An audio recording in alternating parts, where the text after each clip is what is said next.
Thank you for joining us. I'm David Amilati. We are seeing the impact tonight of hours of heavy rain across parts of South St. Louis City and County. Drivers stuck in flash flooding and residents forced out of their apartments. We begin our coverage tonight with News 4's John Kipper. He's live at the Cedar Creek Lodge Apartments. This is near Gravois and the River de Pere. John? Well, David, right now residents can go into their own parking lot here at the Cedar Creek Lodge Apartments, and they can go into their own rooms. But that was definitely not the case earlier. I'll give you an idea of what I mean.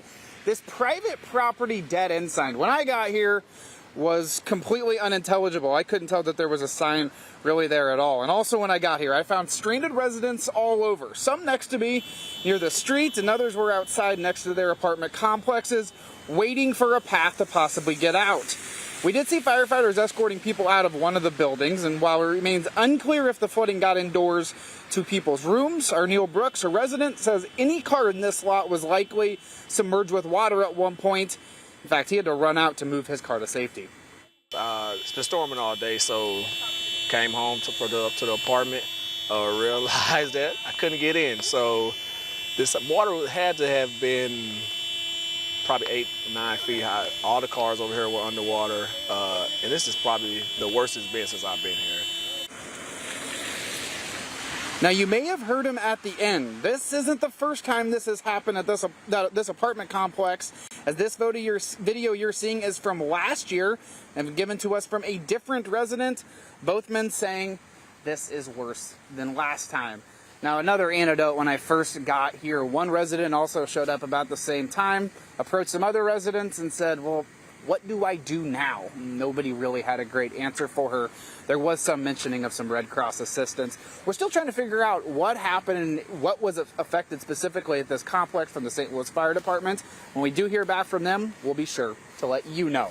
Reporting live in South County, John Kipper, News 4. John, thank you. The heavy rain also causing flash flooding on roads and highways throughout the area. The St. Louis City Fire Department says it responded to a dozen calls for cars stranded in floodwaters. We found heavy flooding along Bayless Road near I-55 in South St. Louis County. Some cars tried to make it through the water but got stuck. Also closer to downtown, there was water across the highway on I-64. This is near the 44-55 split. Crews were out working to clear the drains as cars made their way slowly through the area. The rain was falling fast for much of the evening, so just how much did we get? First Alert meteorologist Kristen Cornett has some answers. It was definitely a wild afternoon and evening of weather. We still have some activity on the radar, but it is definitely quieted down. Let's start there.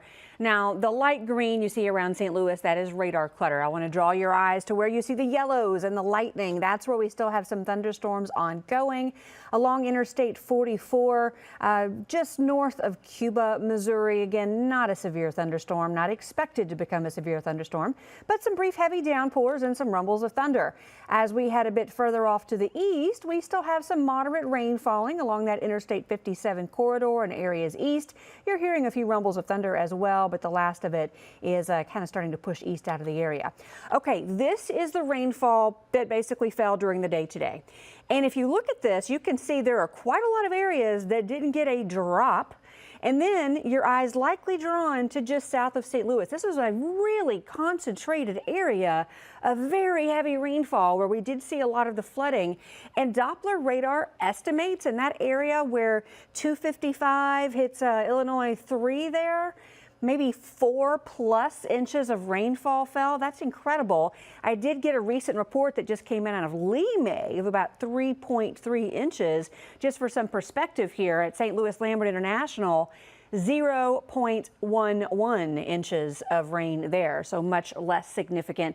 A little later in the newscast, we're going to give you real specific numbers for a few other locations, but I do want to mention we still do have a flash flood warning in effect until about 11 p.m. for those of you northeast of St. Louis from Nokomis down through Vandalia to the Kenmandy area. Currently, it's cloudy.